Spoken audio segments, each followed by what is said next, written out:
friends think about it today? You all have talked about it. Yeah. I mean, so what do you think about your experience as a collective group? That'll be my last question, Madam Chairwoman.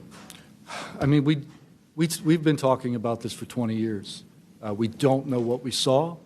What we saw changed our lives and the way we think about everything. It was incredibly profound. The object I saw, I don't even know if it was an object. It was a light. It was an orb. It didn't look like a craft, but it did look solid. And that's what we talk about. We noticed the object, and this was a pattern across all the encounters. Someone would see a light. They would pay attention to the light.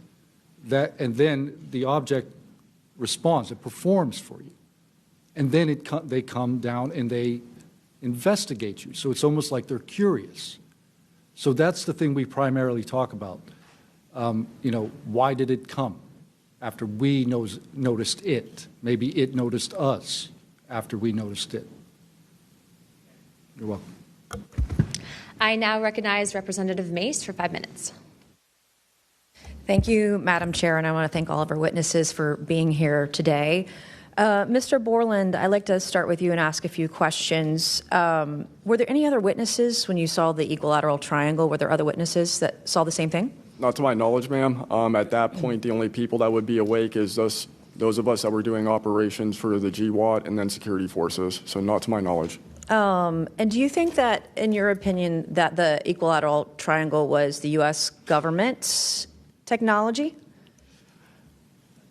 I did once upon a time, but knowing what I know now, I'll have to answer that question in a skiff probably. Well, my next question is, you teased us, so knowing what you know now means what?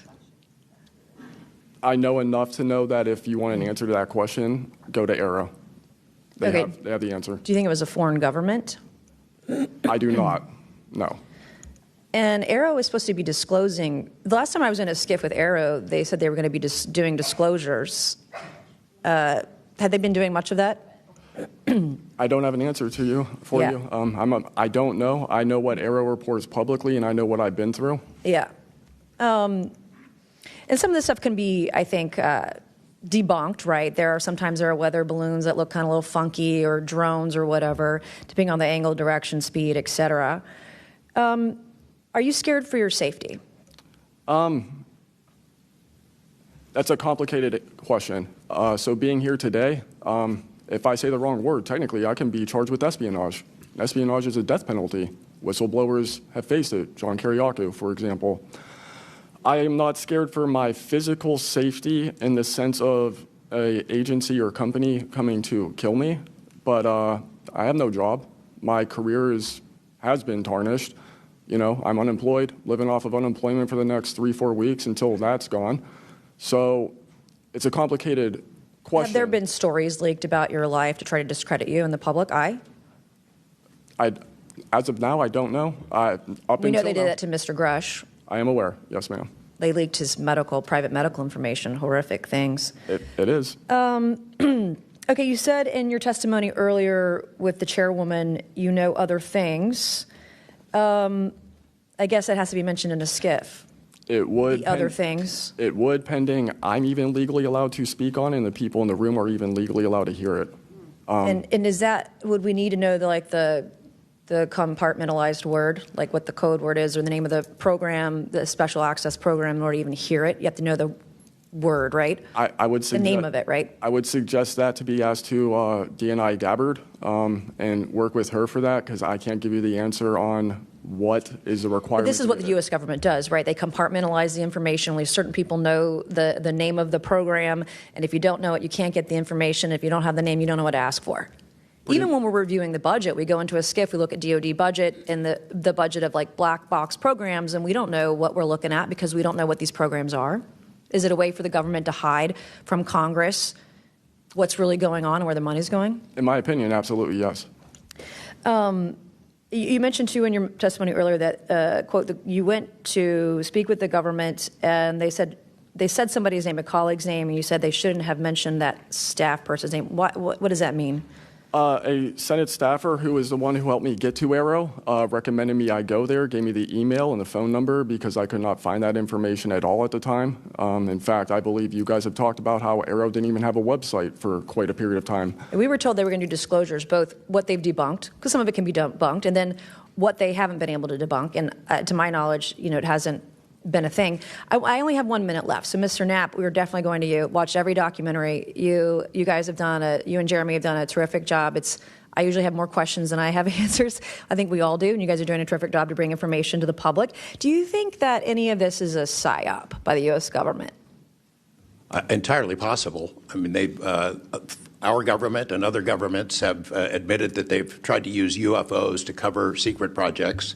But I think they also do some reverse engineering of those claims. So years after people start seeing UFOs over Area 51, for example, they come up with the story, oh, yeah, that was, we planted that story. So I read in a major newspaper just a couple of weeks ago, they planted this story. An Air Force colonel went out into the desert, went to a bar at Rachel, and gave them some fake UFO photos. And that's how the whole story about Area 51 started, which is preposterous. Yeah. And I didn't even get to the crash retrieval program stuff yet, Ms. Chairwoman.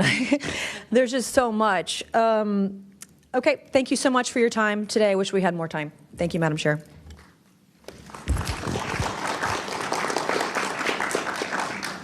I now recognize Ms. Crockett for 5 minutes. Thank you so much, Madam Chair, and thank you so much to each of the witnesses that have come before us today. The federal government has had a long-standing overclassification issue in general. We all know that, from the assassinations of MLK and Malcolm X to the COINTELPRO and torture programs to now UAPs. The federal government has kept the American public in the dark about issues of immense public interest. The federal government has routinely made excuses for failing to provide transparency to the public, the most common of which is national security concerns. Mr. Spielberger, can you provide an example of when national security was inappropriately used as a pretext for classification? Congresswoman, probably one of the most infamous examples of that is the 9/11 Commission that found that overclassification was a key factor in the failure to adequately prevent the attacks of that day. In addition to that, what lessons from these oversight failures should guide Congress in approaching UAP oversight? Generally speaking, we would advise this Congress to ensure that agencies adopt a general policy in favor of disclosure instead of a knee-jerk needing to overclassify information and documents. We should ensure that when information is classified or deemed sensitive, it's only for legitimate national security and privacy concerns. And we would recommend adding additional factors to the considerations of cost, value, and certainly to the extent that it's critical for the public interest and the public's right to know, especially when we are talking about these very serious national security concerns and implications. Can you speak to how whistleblowers have historically helped Congress uncover the truth in other areas and how that might apply here? Absolutely. So again, Congress has always relied on whistleblowers coming forward and making disclosures in a number of different issues across different agencies, anything from national security to airline safety, railway safety, environmental concerns, workplace health and safety, a lot of issues coming out of the COVID pandemic, for example. Whistleblowers have come forward with important disclosures on just about any critical issue affecting our government and affecting the American people, all of which have grave implications for the rights and protections that we have and how we live our lives in communities across the country.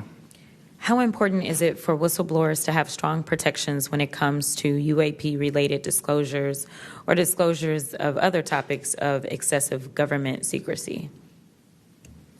It's absolutely vital. This has been one of the disappointing failures of doing this work of advocating for stronger whistleblower protections. We recognize the invaluable public service that brave whistleblowers play coming forward, again, taking all of these risks that we've heard about just to speak the truth, to get important information out in the public consciousness, but they can only do so when we have safe and secure channels for reporting, when there is trust in the independence of agency watchdogs like inspectors general, like the Office of Special Counsel, like the Merit Systems Protection Board, that play critical roles in investigating whistleblower disclosures and enforcing the protections of whistleblowers.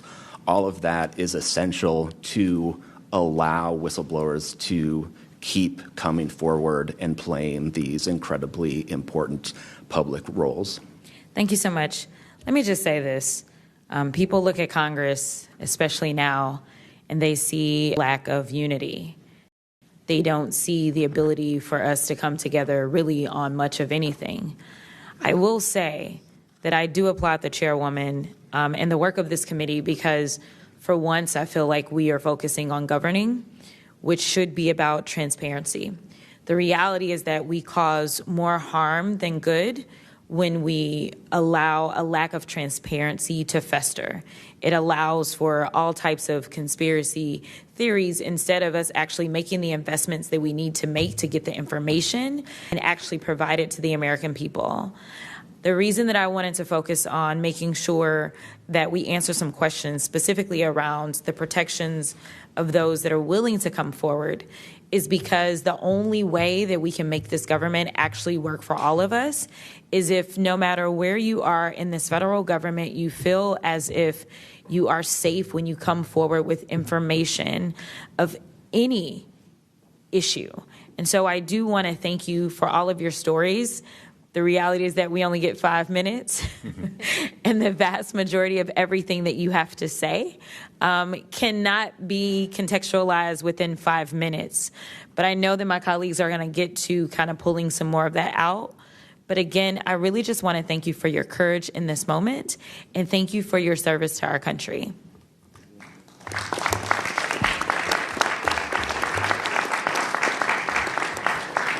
I now recognize Mr. Burchett from Tennessee for 5 minutes.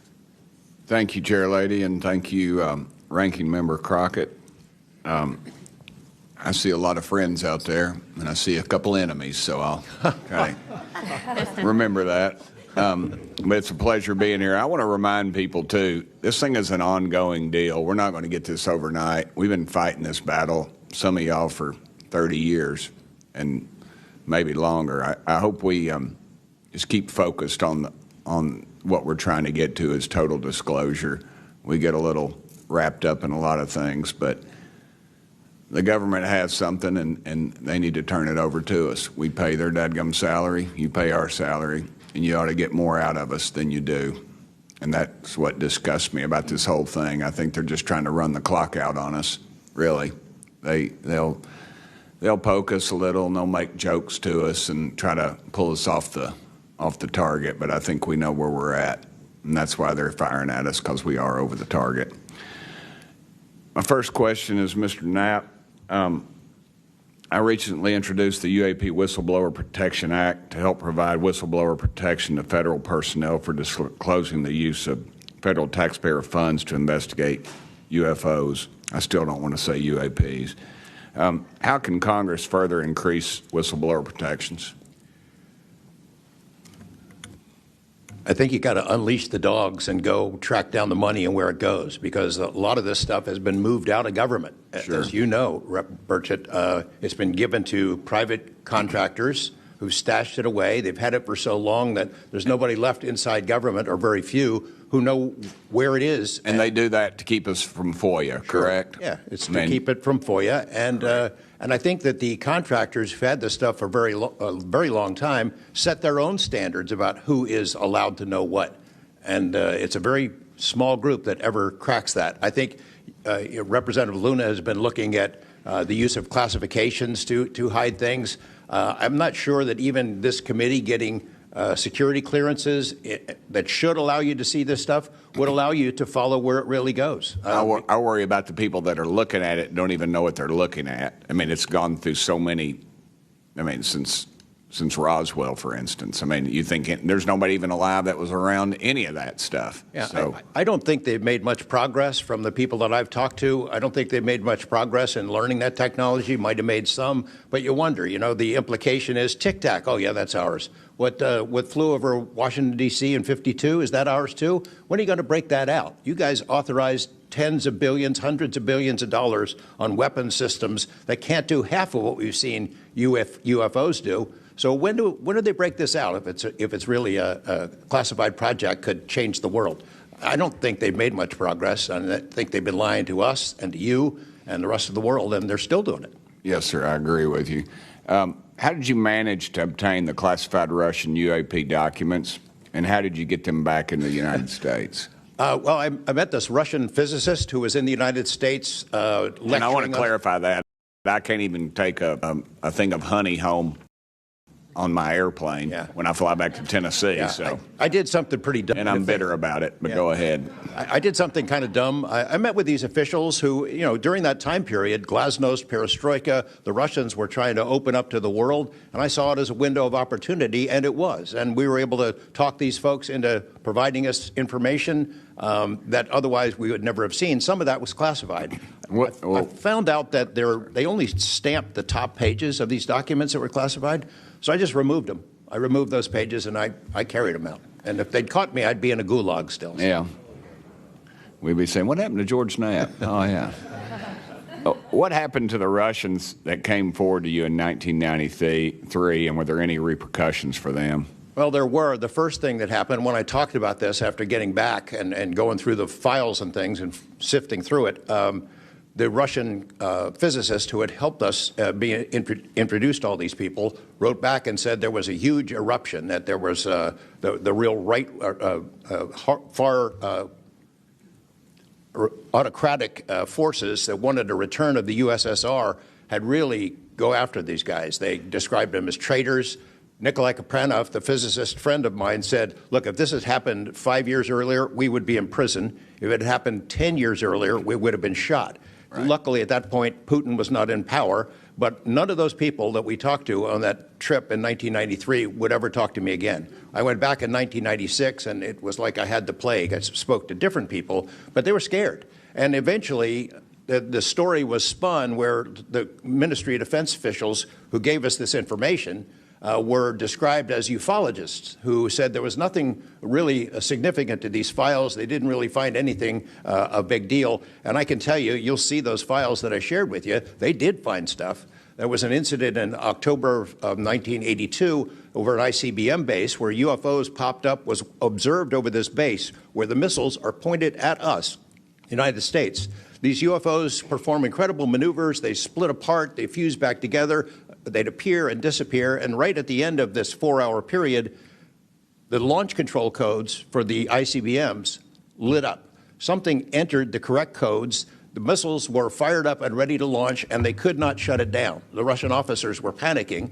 The UFOs they disappeared. The launch control system goes back to normal. Colonel Sokolov and his team came in, took the thing apart, could not figure out what it was. It wasn't a power surge or EMPs or some of the baloney excuses that our country has given for similar events involving our nuclear missiles. They thought it was a message from wherever the UFOs were from. And that's a chilling thing. I mean, we were a couple of seconds away from World War III starting, and the UFOs were responsible for it. All right, I'm out of time, but real quick, who are the contractors that have this material, the corporations? Well, one of them is Lockheed.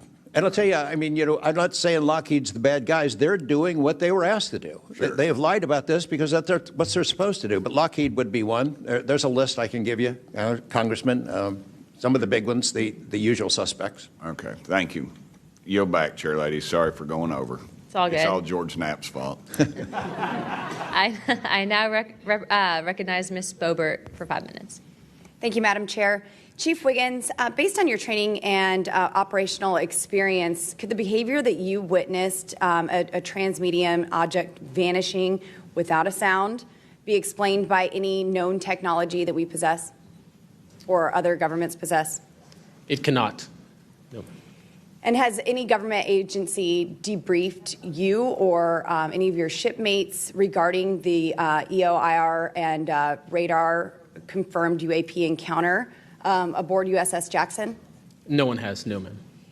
What was that encounter like when you brought that up? If you want to briefly summarize that, when you brought that to their attention and then you were not provided any follow-up, who was told and how did you feel when there was no contact back to you? As far as the actual incident happening, yes, or sir. the reporting level? Yes, Chief. It was within the event happening. My duties are to report to the tactical action officer on watch while we're standing watch. So tactical action officer was there. I made my report. I've not had any discussion outside of that day. There's been no communication to me or requests from me within side of the military.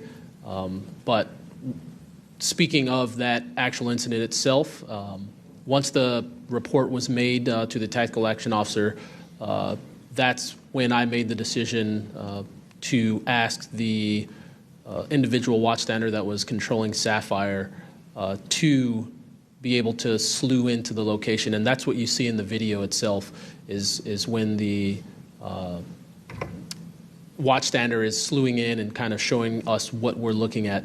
But outside of that, that's as far as the reporting went that I know of. Thank you, Chief.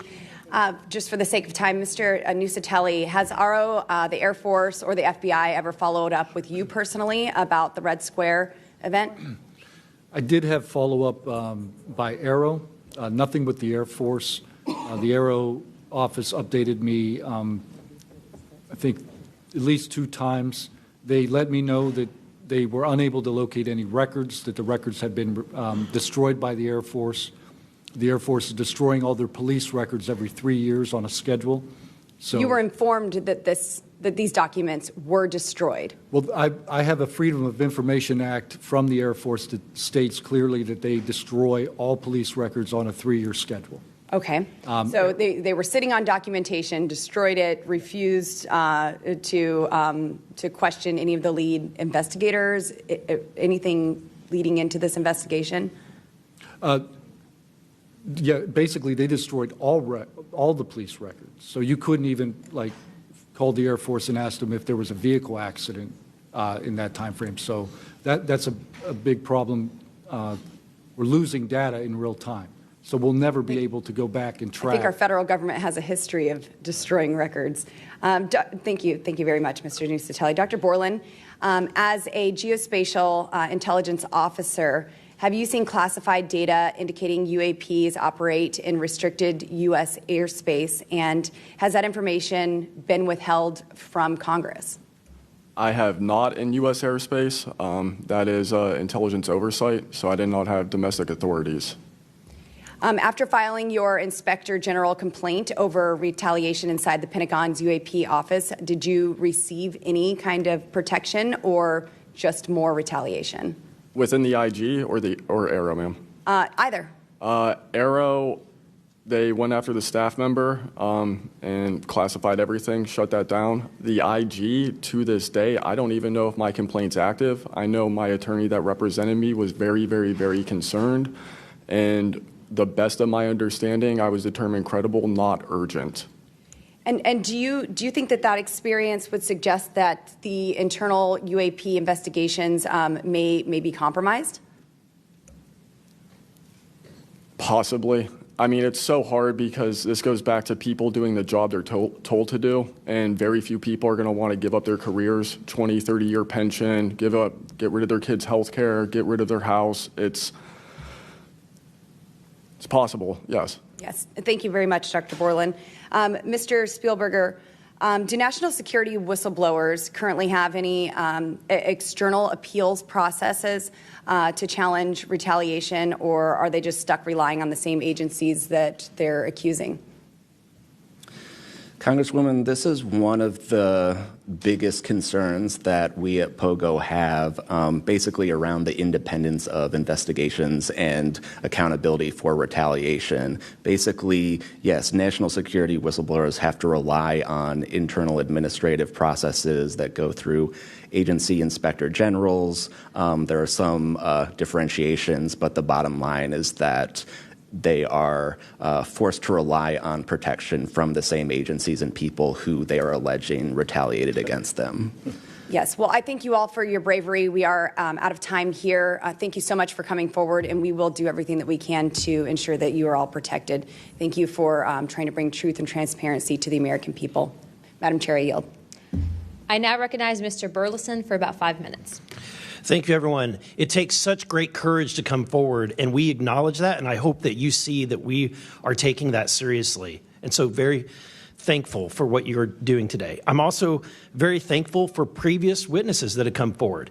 I see Matthew Brown in the audience. He courageously stepped forward and was as a witness. I encourage everybody to look and seek his testimony. I want to thank the people that came in our first hearing: Ryan Graves, David Grush, David Fravor. And in our second hearing, Admiral Gallaudet, Luis Elizondo, and Mr. Gold.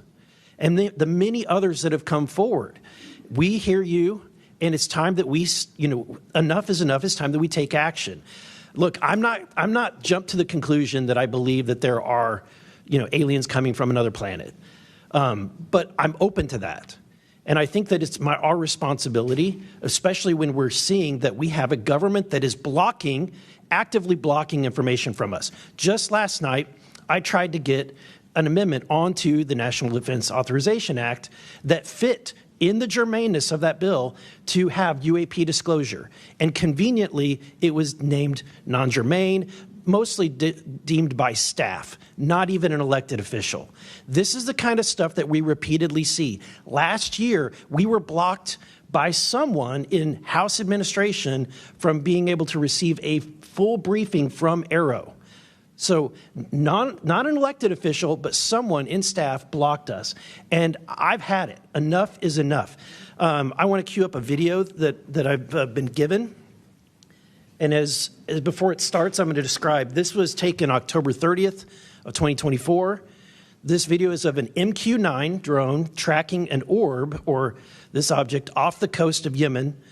You'll see that another MQ-9 launched a Hellfire missile. That you cannot see that drone, and so I'm not going to explain it to you. You'll see exactly what it does.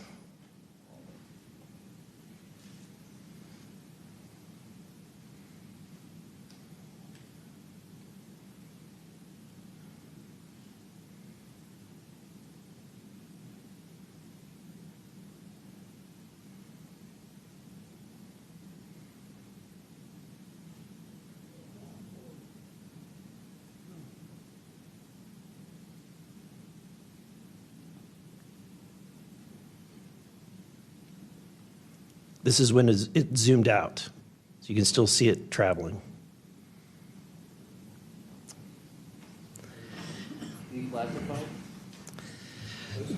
So, Mr. Knapp, have you heard about events like this occurring, and what information might you have?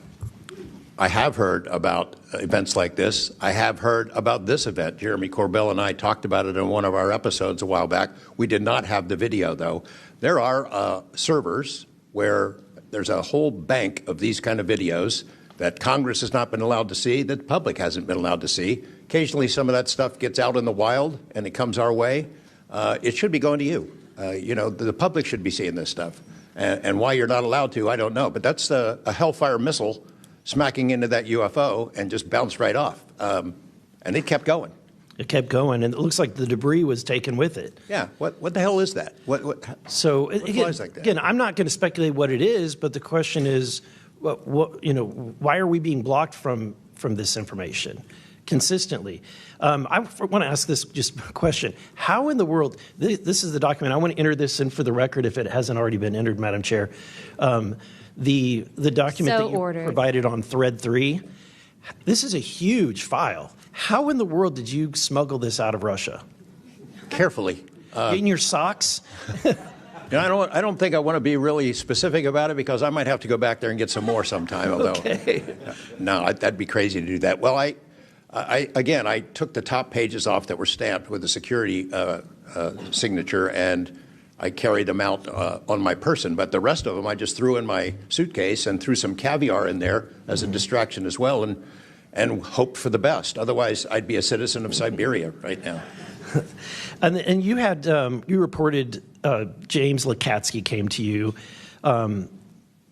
with government possession of NHI craft and how they ultimately gained entry. Can you testify to the veracity of that claim? Dr. Lakatsky is an honorable man who served most of his career with the DIA, a very trusted, high-level rocket scientist and intelligence analyst who inspired the OSAP program, as I said earlier.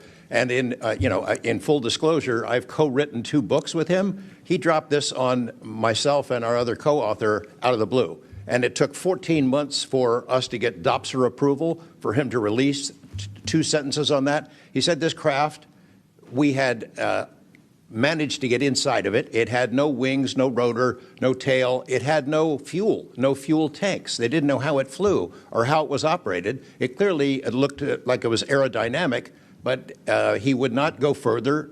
He's a by-the-book guy, and until he gets clearance to say more about that, I don't think we're going to hear much more. But it's not ours. It wasn't ours. We didn't make it. We didn't know who made it and how it was built and how it operated. We've got at least one. And I don't know. I think that's enough confirmation that we do have recovered discs and materials. Lastly, Mr. Borland,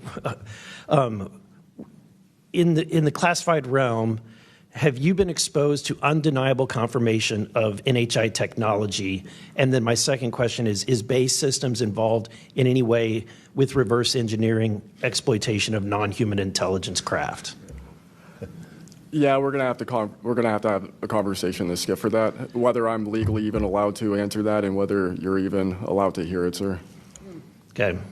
Again, you can sense our frustration, and so I just want to thank you for coming forward. We will continue to fight because look, this is about making sure that this government belongs to the people and restoring the republic the way it was intended to be.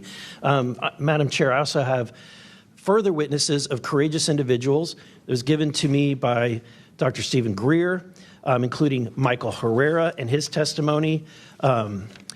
We have Roderick Castle and his testimony, Randy Anderson, his testimony, Stephen Digna, and others, 3 others, all saying similar things to what the witnesses today have said, and I would like to enter that into the record as well. No objection. Thank you. I now recognize Representative Lee for 5 minutes. Thank you, Madam Chair.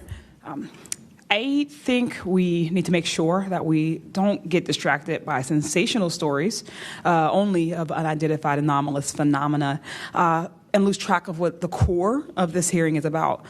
This is all a perfect example of why whistleblowers are so important and why it's so important that we step up and protect them. With Trump, RFK Jr., EPA Administrator Lee Zeldin, and others committed to dismantling government and firing professionals who do dare to speak out against the threats this administration's disastrous policies create, we have to focus on protecting all whistleblowers, not only the ones who are reporting on UAP. I'd like to thank the whistleblowers who have agreed to come before the committee today and speak their truth. This administration's claims to care about waste, fraud, and abuse, and so often it is the whistleblowers who care and who are the tip of the sword fighting against the real waste, fraud, and abuse. One study found that whistleblowers expose fraud at more than twice the rate of third-party auditors. So, Mr. Spielberger, what are some of the best examples of whistleblowers exposing fraud and abuse in the federal government?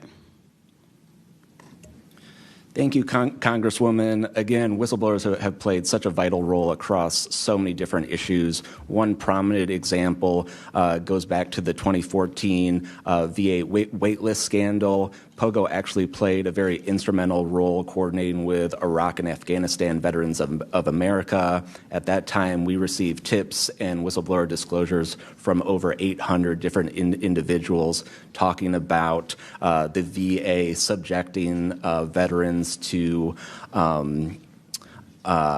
extensive wait times in order to get the basic standard of care that they deserve. It's certainly prolonged serious illnesses, even contributing to hastened deaths. And we were able to help shed more light on that issue, which I think just emphasizes the importance, even outside of the national security context. We are often still talking about serious issues and even life and death concerns. And unfortunately, whistleblowing can lead to serious repercussions and retaliation, especially in this vindictive and lawless administration. Mr. Spielberger, in the past, what kinds of retaliation have they faced, and what are we seeing today under the Trump administration? So we've certainly heard about a number of different examples of retaliation. One that I'd like to highlight that Mr. Borland referenced previously is retaliation through abuse of the security clearance process. That can have grave implications not just for a whistleblower, but also their ability to seek legal counsel and defend themselves against retaliation. And when we look at the past several months of this administration, unfortunately, we've seen a really systematic approach toward dismantling the nonpartisan civil service. We've seen the mass firings. We've seen undermining of independent agency watchdogs, mass firings of inspectors general, undermining the Office of Special Counsel, the Merit Systems Protection Board. Again, these entities that are meant to be independent and play a critical role in investigating whistleblower disclosures and ensuring that their rights are protected. Yeah. Thank you. In 1989, Congress passed the Whistleblower Protection Act and then broadened it again in 2012 to ensure that federal workers could feel free to come forward to their elected officials. And it's a good thing we did, because whistleblowers have played a more important role than ever since Trump has taken office. It was thanks to a whistleblower that we learned that DOJ allegedly put every single American's personal security information at risk by bypassing safeguards and copying all this data to an unsecure server. I ask unanimous consent to enter into the record a New York Times article titled, quote, "DOJ put critical Social Security data at risk," whistleblower says. Good to go. Thanks. We've had whistleblowers at the National Labor Relations Board reveal that DOJ minions may have shipped case files outside of the agency, possibly to help then co-president Elon Musk continue to exploit his workers. And last week, whistleblowers at the National Institute of Health came forward to say that RFK Jr.'s vaccine misinformation campaign had pervaded even the highest levels of the agency. Typically, whistleblowers have an inspector general they can rely on to investigate their claims and register issues with agency leadership. But President Trump has fired or demoted over 20 inspectors general. If I may ask one more question, Mr. Spielberger, can you explain how eroding the independence and capabilities of inspectors general further endanger these whistleblowers? Absolutely. So again, whistleblowers already face incredibly great challenges in coming forward under normal circumstances. And when we erode these entities that are expected and required to enforce whistleblower protections, fairly investigate their disclosures, it calls into question the integrity of their investigations and findings, whether they'll take whistleblowers seriously when they come forward, and whether we can trust that they will use their authority to enforce the protections of whistleblowers who do come forward, essentially whether they will continue in their role as an independent watchdog or basically become a lapdog for a current or future president. Thank you. And I will take no more liberties. I yield back. Thank you. I now recognize Mr. Crane for 5 minutes. Thank you, Ms. Chairwoman, for holding this hearing. Thank you to the witnesses for appearing. In the effort of transparency here, I got to admit to the witnesses that, growing up, I really never believed in UFOs or any of this stuff. I always thought it was a little kooky and whatnot. But, after hearing, your testimony from honorable service members, watching videos like my colleague, Mr. Burleson, just presented, I got to admit, I've become a believer. Not that I know where these things come from or, what they really are up to, but I'd like to start with asking the witnesses. Mr. Nusatelli, you were in the Air Force, right? Yes. Did you believe in UFOs prior to your encounter?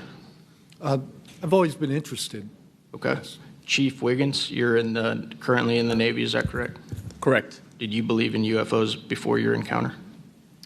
I did. I'm from Las Vegas, and I've watched George Knapp my whole life. Okay. What about you, Mr. Borland? I have always been open to where facts go. So, were you guys scared or hesitant to come forward and tell your story because of fear and believing that you might be reprimanded or ostracized from society because of your stories? Mr. Nisotoli? Yes, absolutely. I probably would not have come forward if I didn't have documentation to prove some of my story, and I also wouldn't have come forward without the people that paved the way for us in the first congressional hearing. So, Chief, what about you?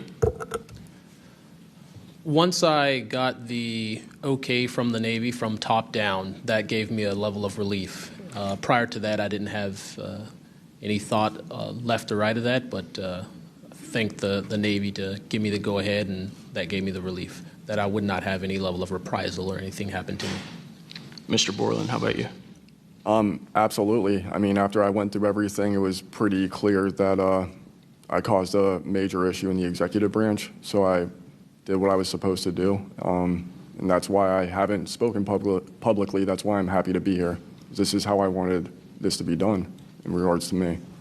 Mr. Borland, why do you think that you faced reprimand and discipline for your effort to come forward and be transparent about what you saw? About what I saw is the reason why I got into what I know and has been disclosed to Aero and the IG. And I think that information, well, it was labeled an extremely sensitive national security issue. Thank you. Mr. Knapp, I've watched many of your videos on Joe Rogan and other places. One of the big questions, I think, for many of us is why do you believe that the federal government refuses to be transparent about this issue? I think there's probably multiple reasons. At the start, when these things first started invading our skies in large numbers, we were scared. It was right after World War II, and we didn't know what they were, and they didn't want to panic the public, and that was probably a good call. Over time, I think the lie became institutionalized. Flights over Washington, D.C. in 1952, they're seen, they're captured on radar, jets are chased after these objects, and then we get an explanation it was a temperature inversion. And those kind of lies have been told for a long time.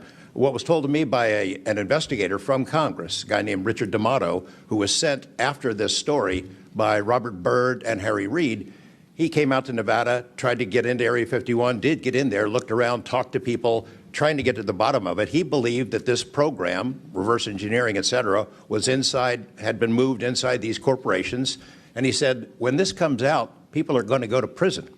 And he meant people who were basically misusing legitimate national security funds, tens of billions of dollars, in order to keep this cover-up going.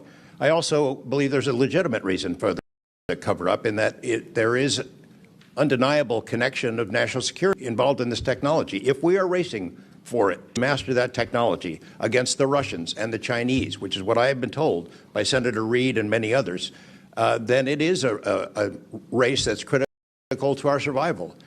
There could be a form of disclosure, I think. Yes, it's real, it's from somewhere else, without revealing all the details that would allow someone else to have an advantage in the race of this technology. Thank you. Finally, I'd like to enter into the testimony a letter I sent to the DOD regarding the case of Major David Charles Grush, a UAP whistleblower who's been extremely helpful to this committee. Unfortunately, due to his participation in the disclosure of UAP, he suffered reprisal like the removal of his clearance, denial of promotion, and loss of medical retirement. I wrote the DOD on July 24th, 2025, on behalf of Major Grush, and I'm still waiting for a reply. Any help the committee can offer to get a response. Thank you. I yield back. Without objection, we'll be following up with the DOD after this hearing. Thank you, Representative Crane. I'd next like to recognize Representative Gill for 5 minutes. Thank you, Chairwoman Luna, for holding this hearing, and I'd like to yield a minute of my time to you. Perfect. My first question is to Mr. Knapp. Mr. Knapp, how do we know that the files that you obtained from the former Soviet government are not BS and just given to you as a disinformation campaign against the U.S. government? Yeah, it's a good question. So I shared some of them with the Senate Intelligence Committee when I first got back because that was requested by the Russians who shared some of that information with me. Secondly, I gave all of that material to the DIA through BASS, the OSAP program. Sorry for the acronyms. Can you name names real quick? Sorry. At BASS or OSAP? Who did you give them to directly? I gave them to Robert Bigelow and to Jim Lukatsky. And they hired a whole team to go through them and retranslate them and analyze it, and they created a structure of how the UFO programs in the USSR and Russia were put together. They said they were real. The other person who said they were real is David Grush. Noted. Thank you. Representative Gill. Yep. And thank you. I'd like to yield the remainder of my time to Eric Burleson. Thank you, Representative Gill. Mr. Wiggins, Chief Wiggins, in your view, what mechanisms such as internal protocols, witness debriefings, or cross-agency documentation should be better established in order to ensure that such a credible sighting like the one that you have given are preserved and made available to oversight bodies like this? Thank you, sir. As a active duty Navy member, our mission is to carry out the ship's mission or the command's mission.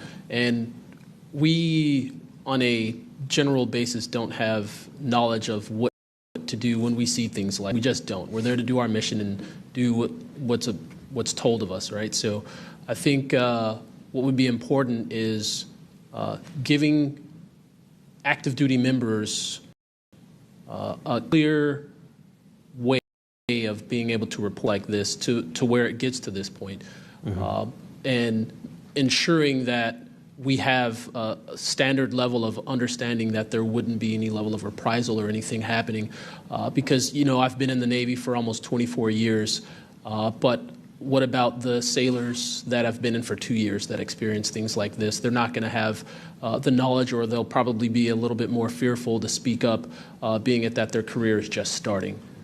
Yeah, I want to commend you. You're the first witness to come forward that is currently serving, and it's recognized. And so I thank you. And your testimony is unbelievable. Let me ask this question: are you familiar with the Witness Protection Act that Representative Burchett has filed?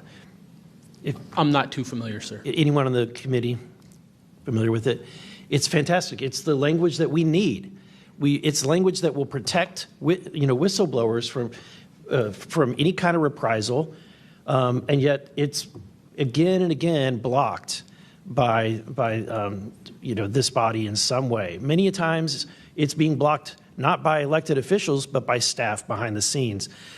And the other bill, the UAP disclosure, which was filed last year, Senator Schumer, who I cannot believe that there's a topic that he and I agree on, but he and I agree on this topic.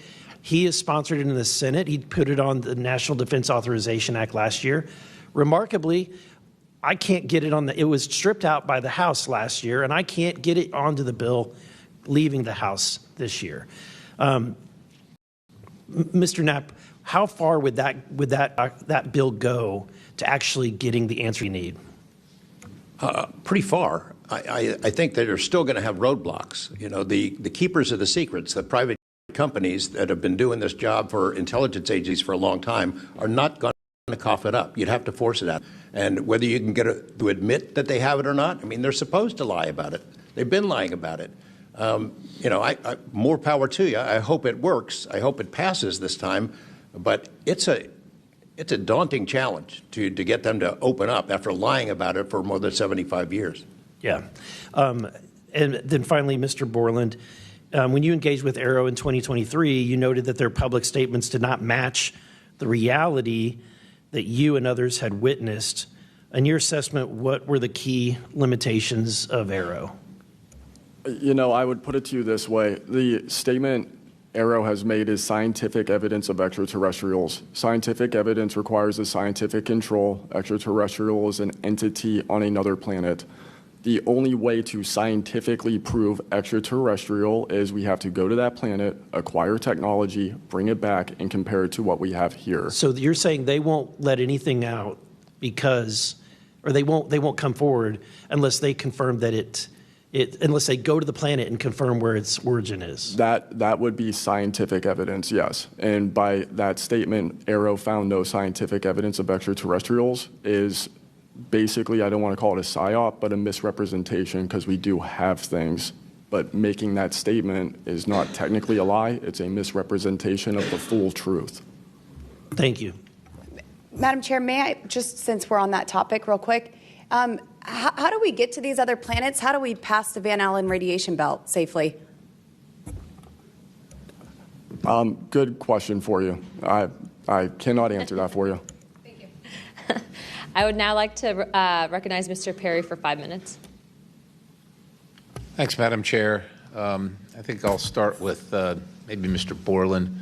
So you have a clearance, right? You're in uniform, you have a clearance. When did you leave at service? What year? I left in 2013, February 2013. Who was the president, if you recall? 2013 would have been President... Wasn't President Trump, right? No, sir. Okay, so you have a clearance, right? You're serving in uniform, you have a clearance. Yes, Your sir. story, I think many of us are kind of picturing the scene. You walk out in the flight line, having a smoke, this event occurred. Do you have the perception, at least I do, based on your story, that this involves the U.S. government? Whatever you saw involves the U.S. government. That is 100% my opinion then. No. Was there an after action? Do you do a daily debrief of the activities of the day? Any of that recorded? Was there a conversation with the command? Was there any documentation that you know of at the time? Not to my knowledge. I mean, like I said, I talked about it in on the ops floor, and a couple of people had pulled me at some older enlisted and were like, you probably want to keep that to yourself.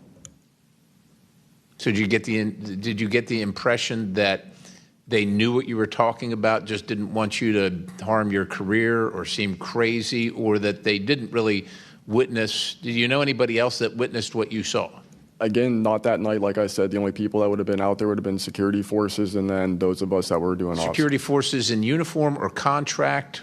Probably both. Did you talk to them? Did anybody talk to them in an after action? Not to my knowledge, sir. Was there any interest in the command to determine and verify what you saw? Not to my knowledge, sir. It's unfortunate. Chief Wiggins, thank you for your service. Gentlemen, thanks all of you for your courage to be here. Your story's a little bit different. Sounds like it, well, for both of you guys, and also Mr. Nusatelli, if this were sanctioned by the U.S. government, even though you have a clearance, but it's classified above the clearance level, do you see any reason why they would allow you access, being present, viewing it, hearing it, being around it? Like, what is this, an accident? Like, does the U.S. government make these kind of accidents? They make accidents, mistakes like this? Like, we're doing this test of this new system, and we forgot these guys were standing here. Does that sound like something that the U.S. government would do? No, sir.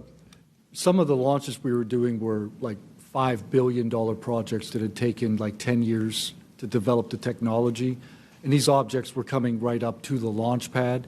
So any kind of mistake, I mean, it could cause a catastrophe. Right. So it's very confusing why these objects would be operating in and around our bases or during training exercises. So it would lend you to believe that the U.S. government had nothing to do with whatever it is you saw. Correct. They wouldn't want it there because it would potentially interrupt the proceedings at the time.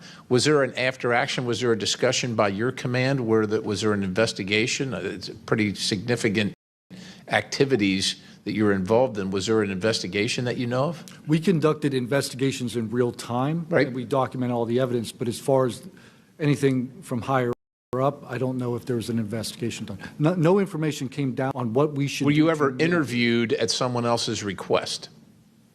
About that incident? Yeah, about the incident. I don't know. Do you think you find that odd? If something happens, you're around multi-million, maybe billion-dollar operations and launches of national security interests, very sensitive. There's an anomaly in the operation. The only person witnessed it, saw a UAP at Vandenberg at that time frame, that was interviewed was the one that witnessed the thing land. Why wouldn't, well, I don't know why I'm asking you, but it seems to me that we would want to interview everybody associated, even not associated, to find out if they were associated. Chief Wiggins, how about you? Was there an investigation? Was there an after action? Was there documentation on the incident that you were privy to? No, sir, not that I know of. And in my previous experience as an operations specialist, all operations that I've been a part of have been deliberate. So yeah, they're and deliberate operations. After the operations, you conduct an after-action review, or that's what the Army calls it. I don't know what I imagine the Navy has something similar to determine your weaknesses, your successes. Did you do that in regard to this incident? No, sir. The Navy calls it after-action reports, and not to my knowledge was there an after-action report of this incident, sir. It's unfortunate. Thank you, Chair. I yield. I now recognize Mr. Biggs for 5 minutes. Thank you, Madam Chair. Thank you to the witnesses for being here today. I'll tell you that today's testimony should alarm every American, no matter their views on UAPs. This isn't simply about UAPs. It's about government integrity, responsible use of taxpayer funds, and Congress's constitutional duty to oversee the executive branch.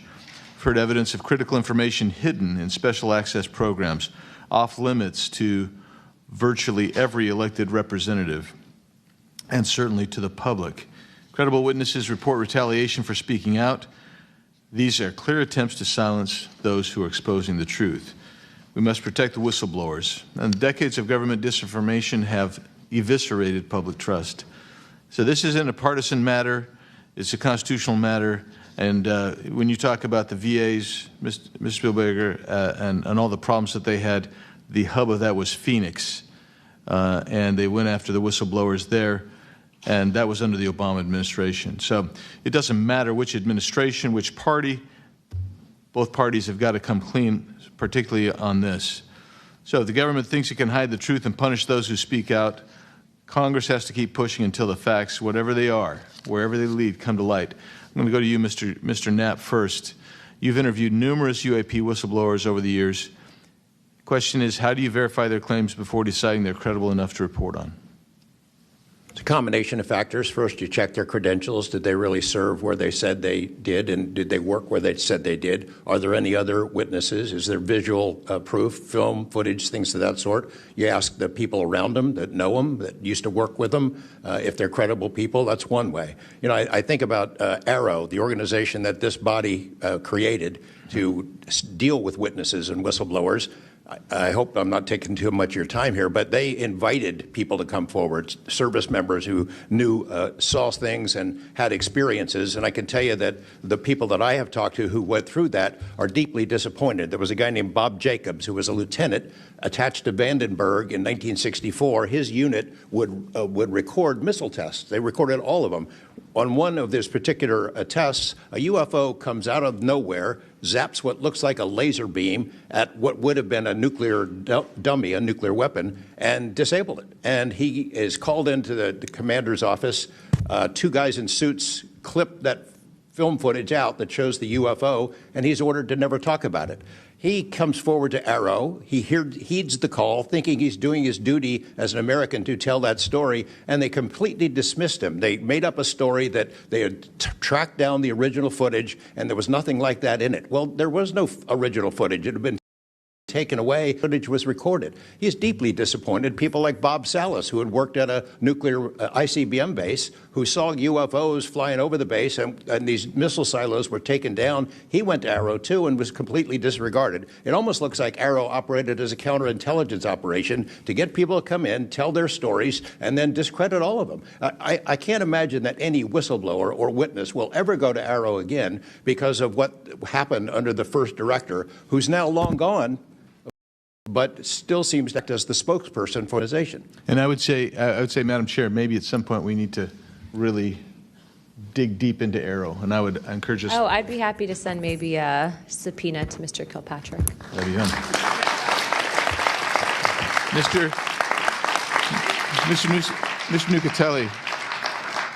Nucatelli, You've testified that official Air Force records of the Red Square incident are now held by Aero and the FBI.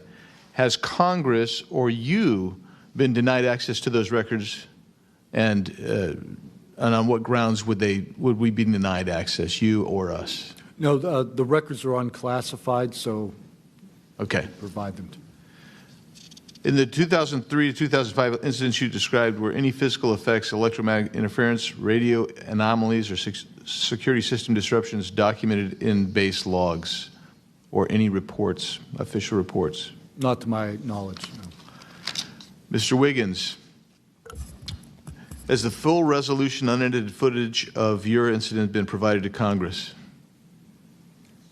Yes. Okay. Were you or your crew ever instructed formally or informally not to document or discuss the event? Ever? No. Good. Mr. Borland, you've talked about manipulation of your security clearance records. Can you identify which agencies or offices were responsible and whether they provided any written justification? I can do that in a skiff, sir, 100%. Because of being a part of a multi-agency special access program, I cannot give those publicly. So I'd encourage us, Madam Chair, to have that skiff meeting if we can. And then, Mr. Borland, again for you. You testified that you withheld certain sources and methods from Aero due to mistrust. Can you give us some specifics that led you to believe they were misrepresenting the truth? Well, as I said already, what I said about scientific methods, scientific control, extraterrestrials, I mean, I know what I've seen, I know what I know, and I know it's true. So any agency that's going to go public and try and manipulate the public perception of this subject in such a way that it is negative when I know the truth about it is why I had extreme reservations with it, and also what I've been through and other whistleblowers and people in the know about this subject have been through. So, Madam Chair, thank you for letting me wave on. I think the key thing there you talked about was manipulation of message, manipulation of narrative. That is really the problem with this entire the system that we've seen since you've started these wonderful hearings, Madam Chair, and I thank you so much. Thank you, Representative Biggs. The chair would now like to recognize Mr. Begich for 5 minutes. Thank you, Madam Chair. First question, Mr. Borland, earlier today you mentioned that in a skiff you would be able to discuss whether a member of Congress is actually legally able to access certain information. Under what authority would a member of Congress be restricted from accessing information on this topic, even within a skiff? I would suggest reaching out to Director Gabbard and speaking with her about that. I'm hopeful that this goes back to the executive branch and who even has authority. Unfortunately, I can't give you a 100% solid answer because I don't even have that knowledge. Next question to George Knapp. What is the estimated annual budget, your view, for the program for investigating or reverse engineering UAP-related technology, including official, misappropriated, or black budget funds? I wouldn't have a clue. I don't know of any person that's ever seen it.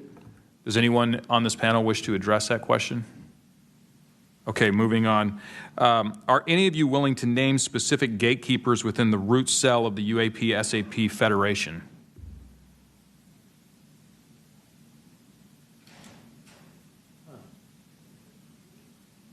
You mean specific people and contractors that have dealt with us and kept the secret? Specific individuals. Well, one of them was named Dr. James Ryder at Lockheed.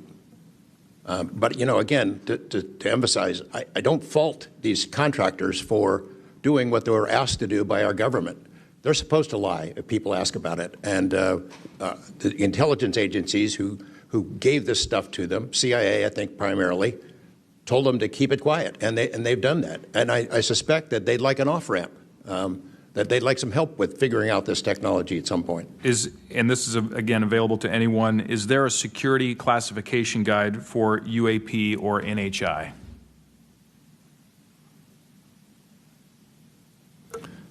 I remember in the 2003 or 2023 hearing, it was stated that all UAP-related material is classified secret or above.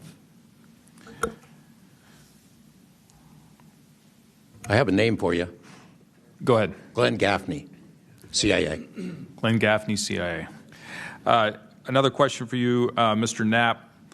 What is, in your view, having investigated this issue for so many years, what is the long game with respect to disclosure of this information to the public? Because with the advent of essentially a video camera and a high megapixel phone in everybody's pocket, at some point, this information is going to be impossible to withhold from the public. What do you think is the long game here? Well, the secret's out. I mean, how many videos have there been already? You know, videos that are leaked from within the military and intelligence agencies and contractors and sensor platforms. It's out there. But they have the high ground. The people that don't want us to take it seriously dismiss it, discredit the witness, come up with a cover story. I mean, it's been out there a long time. The public senses that it's real, and the people in authority dismiss them. It's a game that's been going on a long time, and I don't think they're ever going to release it. I think that there's an attitude among the people that have been involved in this for a long time that the public doesn't deserve to know, and that the public probably can't handle it, but they can. Final question, again, this one's open to anyone who'd like to answer it. Describe your understanding of the org chart or lines of control within the executive branch with respect to these topics.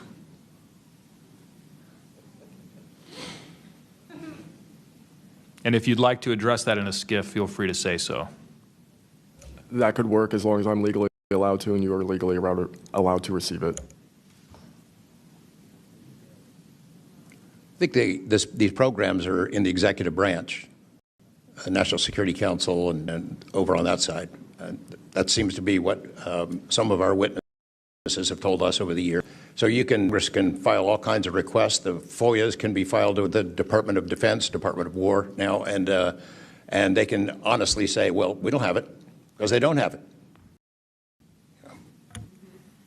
Thank you. Is there anything in my remaining 30 seconds that you'd like to share on any of these questions that I've asked you today? I applaud the committee for trying to tackle this monster of an issue. I really appreciate that it might be the only bipartisan issue in Washington where everybody can agree. We've watched multiple hearings now. Everyone is asking the same kind of questions, whether right or left, and honestly want the answers. And, you know, Chairwoman Luna, I appreciate your dedication to this, Tim Burchett and the other members, for sticking with it, because you know, it's come up in Congress before, and they had hearings, and then they dropped it for a year. So it's going to take a lot of time to get to the bottom of this, and I applaud your commitment to getting to the truth. Thank you, Mr. Knapp. Pursuant to Committee Rule 9C. Madam Chair, can I have ask a parliamentary question of you? Yeah, sure. Does this subcommittee have the authority to do subpoenas? Task force to answer that question has to do it through full committee. Okay. So, and also in regards to immunity, which to point, we are going to be doing a motion to ask for immunity for you and a few other people to come into a skiff and tell us what you know without being subject to the Espionage Act, et cetera. So that's just kind of an update. But as a task force, because we are not a full subcommittee and there are certain authorities that haven't been granted to us because they don't want us to have it, but they're around it, so we're kind of figuring that out. Pursuant to Rule 9C, the majority and minority will have an additional 30 minutes each to ask questions of the witnesses without objection. So with that being said, if you guys want to jump in the queue, I know Representative Crane, Burleson, and likely Burchett have a few more questions. I'll just start out with two, and then I'll pass the buck to Burleson. Burchett, do you have anything? Yeah. Burchett and then Crane. Just real quick, Mr. Knapp, and short answers, please, because of time. How much of these alleged Russian crash retrieval documents have already been physically out there? So, I mean, percentage-wise of the documents that you submitted to Congress, what was public already and what was not newly released? Maybe 1%. Okay, so the rest of it should be predominantly new information. Yep. Also, can you just elaborate real quick? I know you had, I think, mentioned a Thread 3 program, but also alleged in those documents, I got through maybe half of them last night. There's a lot, and I don't speak Russian, contrary to what my people might allege. What does the Thread 3, was there any specific programs that existed within the Soviet government or groups to specifically investigate this by name real quick?